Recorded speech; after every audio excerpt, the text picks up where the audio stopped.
From the Land Grant University in Urbana-Champaign, Illinois, this is the closing market report for the 11th day of November 2025. It's Veterans Day.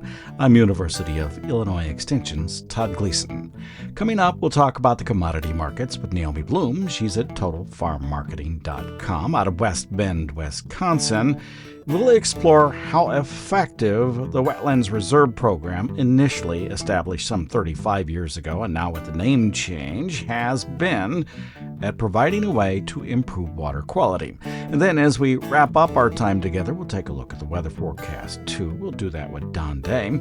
He's at Day Weather in Cheyenne, Wyoming on this Tuesday edition of the Closing Market Report from Illinois Public Media. It is public radio for the farming world online on demand at WILLAG.org.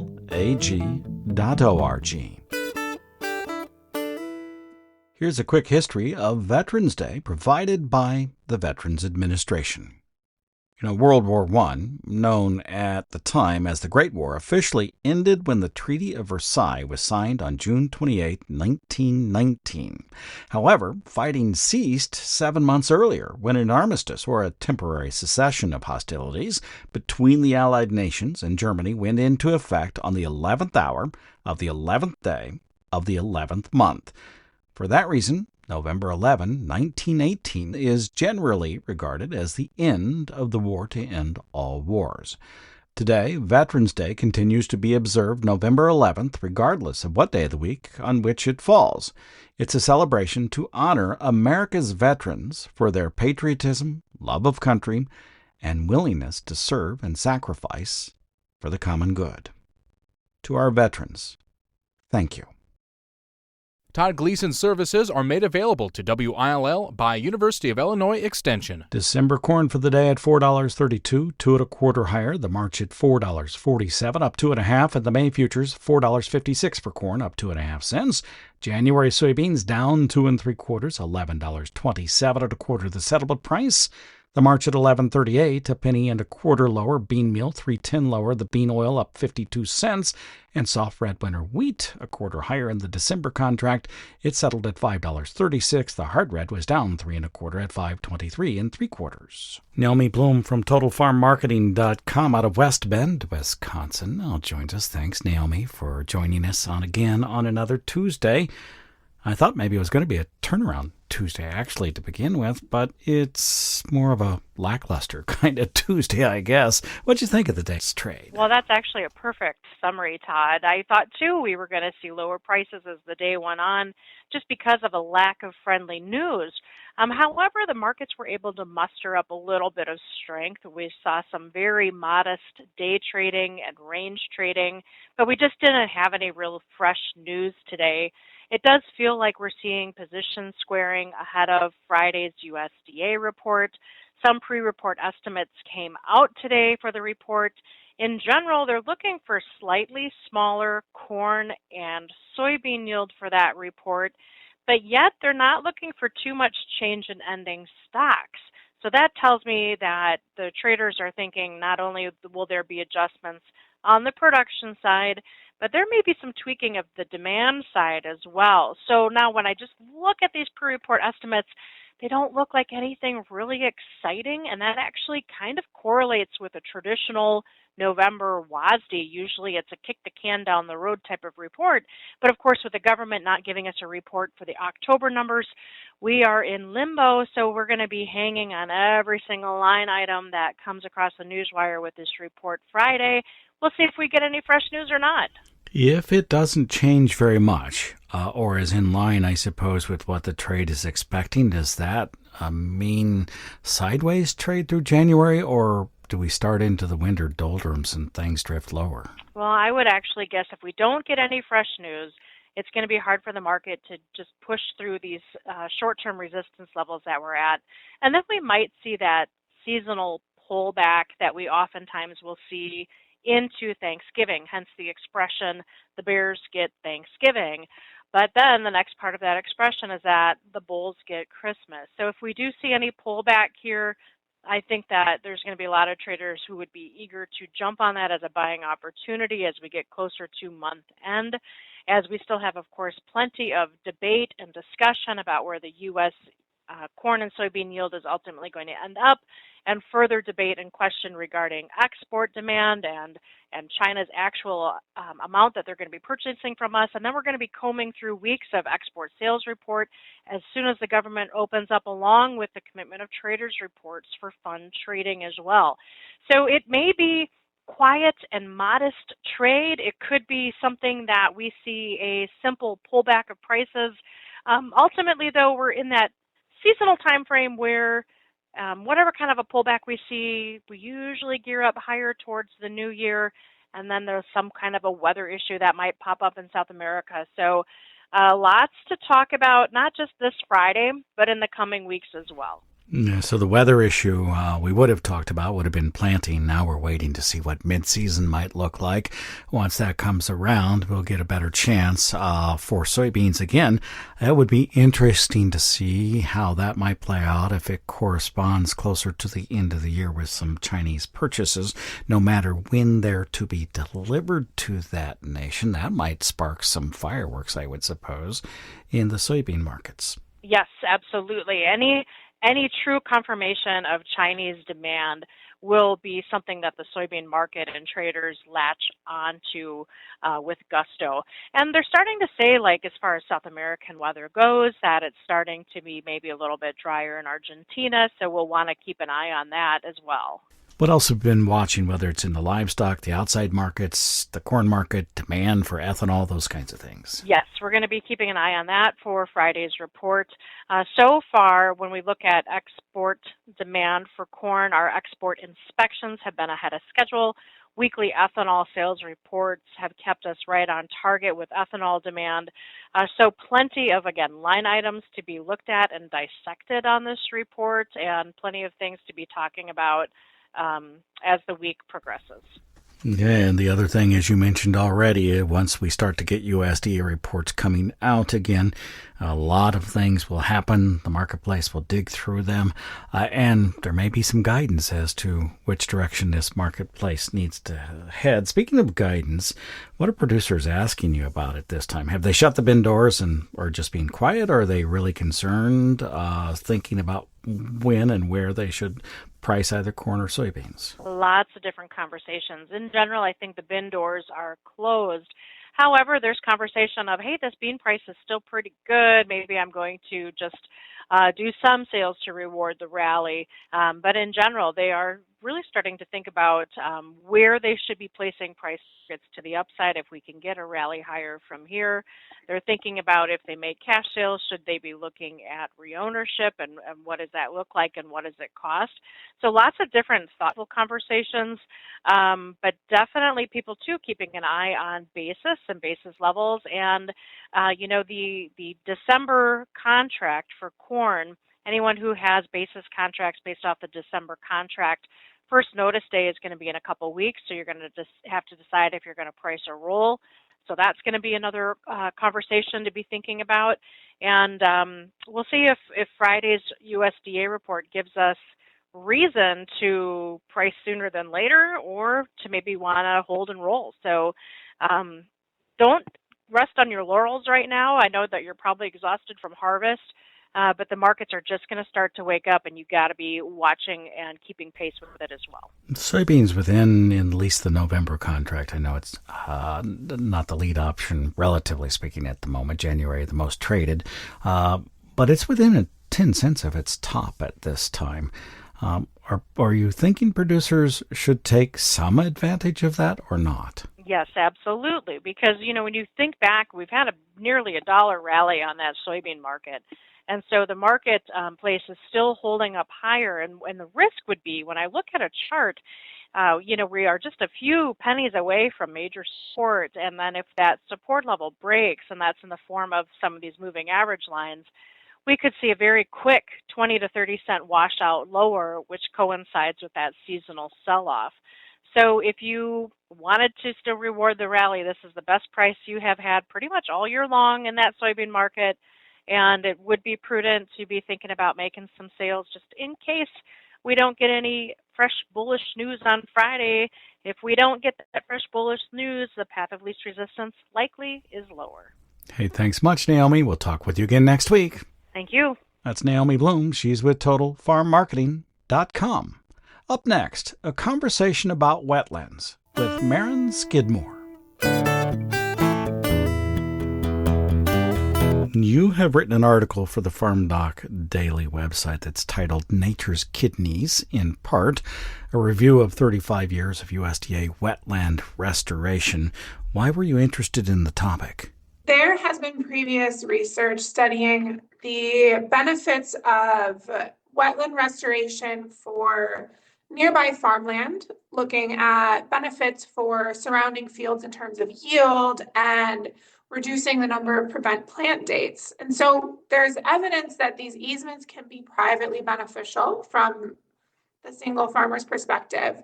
But another major part of the motivation for wetland restoration is this broader environmental benefits that wetlands can help improve water quality at a larger scale. And despite the fact that this program the Wetland Reserve Program has existed for 35 years, no one had actually put it to data and tested the benefits of these wetlands that were restored by the USDA. So you were looking to try to figure out how much the wetland was helping to reduce nutrient loads in watersheds particularly, and subwatersheds. This seems like it would be very difficult given the comparisons that have to be made. What kinds of things did you do to control what this data managed to show and to make sure that it was finding the items you were looking for? Absolutely. As you said, there are so many factors that can influence the nitrogen and phosphorus concentration in a stream or a river on any given day in any given watershed. And so our approach was to compare sub-watersheds before and after a wetland was restored. So we're getting that comparison of the same sub-watershed before and after the first restoration, and then also looking at a really large geographical region.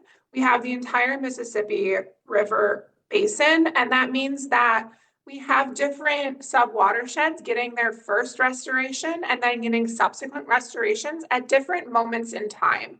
So that's the intuition. On the specific side, we're controlling for seasonal variation in water quality. Largely we have higher nutrient concentrations in the spring as we get rainfall and snow melting, variations across space. So what is the type of soil in that subwatershed?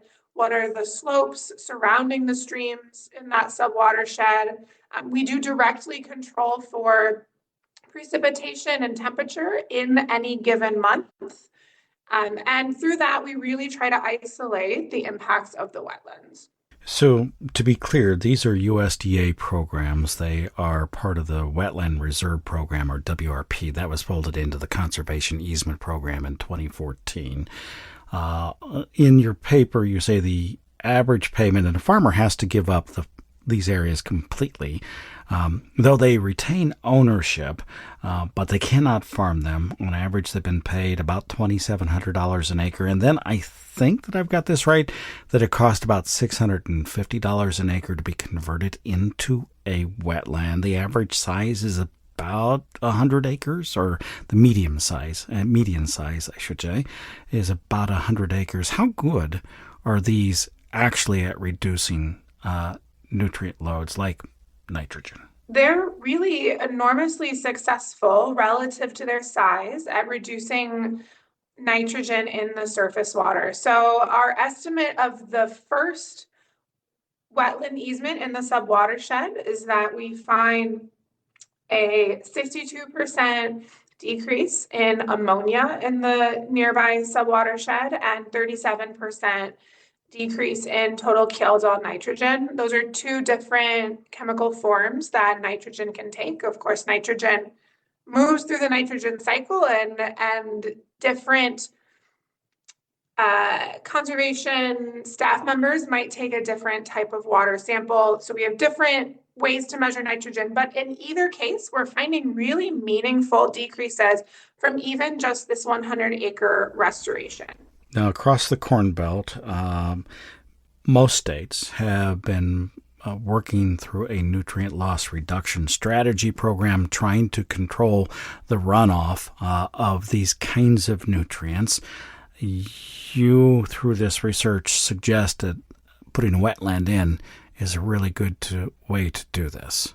We did. Of course, we see wetlands as part of a broader approach to reduce nutrient loss. They fit really well into an environment with lots of different best management practices, but our research really suggests that wetlands are a tested and proven method to reduce nitrogen concentrations in the Mississippi River Basin writ large, but especially in places like the Corn Belt that are dealing with perennially high nitrogen concentrations. And you also took some time near the end of this article, which again people can find on the FarmDoc Daily website. Search for Nature's Kidneys, and it should come up. You suggest that for communities that have surface water, this is a really good way upstream to make sure that they have cleaner water coming into the system, and I think more cost efficient. That's exactly right. Local utilities, specifically public water systems, are already required to maintain nitrate levels in the water they supply for drinking water below a level set by the Safe Drinking Water Act. For utilities that have high nitrogen or nitrate levels in their source water, this can be a meaningful cost, and especially for small communities that have difficulties with their local budgets. Anything that helps reduce the water treatment costs can really have an impact. And so directly lowering nitrogen in the source water reduces those water treatment costs and helps pay back the cost of the initial wetland restoration.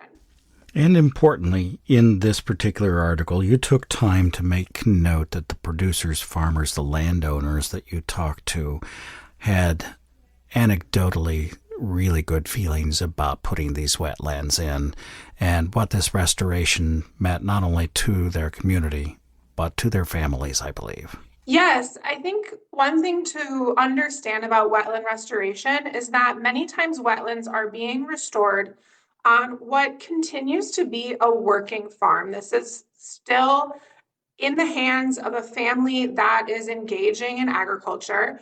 But now, in addition to their working, profitable farm, they have a small area that can be shared with their children, with future generations, where they can, as you said, anecdotally go fishing, go for hikes, have picnics by the stream. Of course, the wetland itself is quite swampy, but it's this legacy that you can share with your family. And because of the nature of these permanent easements, it's something is going to be shared with the next generation.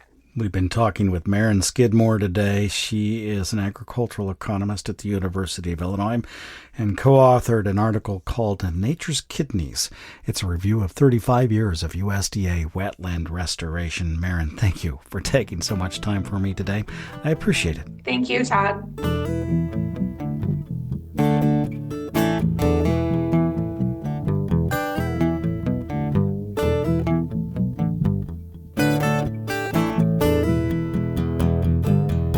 Let's turn our attention now to the weather forecast. Don Day is here from Day Weather in Cheyenne, Wyoming. Hello, Don. Thank you for being with us. Thanks for having me. Let's start with a cold snap that we are passing through at the moment. Can you tell me about what caused it and what it might mean going forward, if anything, for the next few days? Well, we learned that tariffs on Canada will not stop cold. They will export cold air.